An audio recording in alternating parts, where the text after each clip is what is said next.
Florida redistricting could lock Democrats out for a decade. That's right. So what Newsom is doing in California, even though I don't think it's going to end up passing because he's bypassing the California's constitution. So I think the California Supreme Court is going to have to shut this stuff down.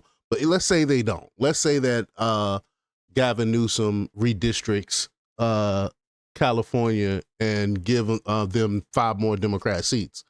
It's not going to matter because of what Florida's doing and what other Republican states are doing, are able to redistrict because they don't have the stupid rules and stupid laws that California came up with to try to shut out the conservative voices. So it's an amazing thing to see. We're witnessing history right now, what's going on.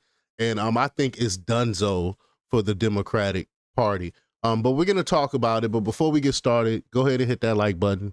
Share this out so we can get this information out there. Subscribe if you're not already a subscriber. And hit that alarm bell so you know when I'm putting out new stuff. Also, check out my link tree in the description. It has a link to my Patreon. That's where I talk about things that I can't talk about here.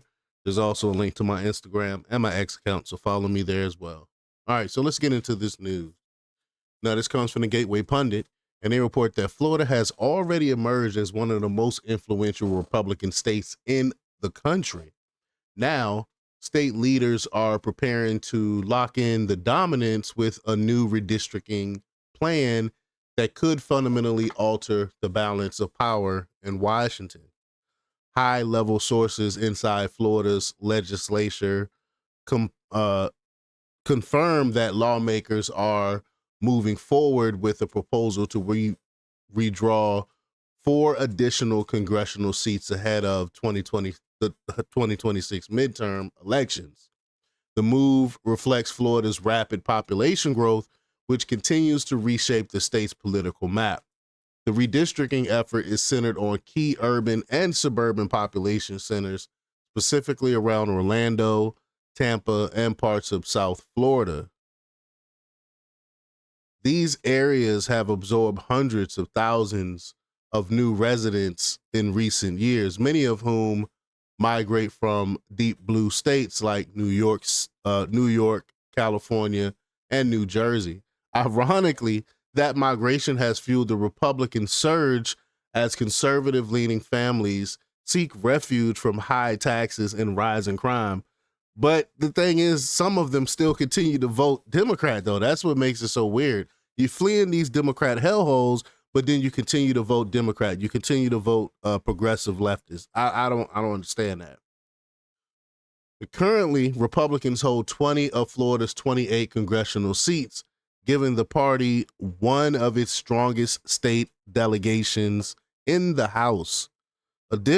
Adding 4 new Republican-leading districts will push the margin even further, potentially sending 24 Republicans to Washington from a single state. Wow. For Democrats who are already struggling to hold their narrow coalition together at the national level, such a development would represent a devastating setback heading into 2026. Florida's plan is not occurring in a vacuum. The state is projected to gain 4 to 5 additional congressional seats following the 2030 census due to its explosive population growth. That would give Florida close to 35 seats in the House, making it the 3rd most powerful state in congressional representation, behind only California and Texas. In electoral college terms, this would further tilt the national map towards Republicans, as Florida's electoral votes would climb from 30 today to as many as 34 by 2032. Wow. Republicans are preparing to frame the 2026 midterm as a referendum, not only on President Biden's failed policies, but also on whether the conservative state model works. Florida Governor Ron DeSantis has already turned the state into a symbol of Republican governance, prioritizing low taxes, education reform, and law and order policies that stand in direct contrast to Democrat run states, especially the law and order thing. Imagine having to sell crime, right? That's what the Democrats are doing. They're literally trying to sell crime. Crime is a good thing. We don't want law and order. We don't want police on the streets. And the bad part is some people are buying it. That's the bad part of it. But the new congressional map will institutionalize those gains, ensuring that Democrats face an uphill battle for at least the next decade. Democrats are expected to challenge the redistricting effort in court, of course, as they have in the past. But Florida Supreme Court now leans heavily conservative, and with the U.S. Supreme Court having recently signaled more deference to state legislatures on redistricting, Democrats have little room to block the plan. The legal battles may delay implementation, but sources say Republican lawmakers are confident they will prevail in time for the 2026 elections. For Republicans nationwide, the Florida strategy offers a roadmap: secure state legislatures, redraw districts to reflect shifting populations, and use redistricting to cement gains for a generation. And this is all legal. This is how it's supposed to be done. And Florida's aggressive move underscores how high the stakes are heading into 2026.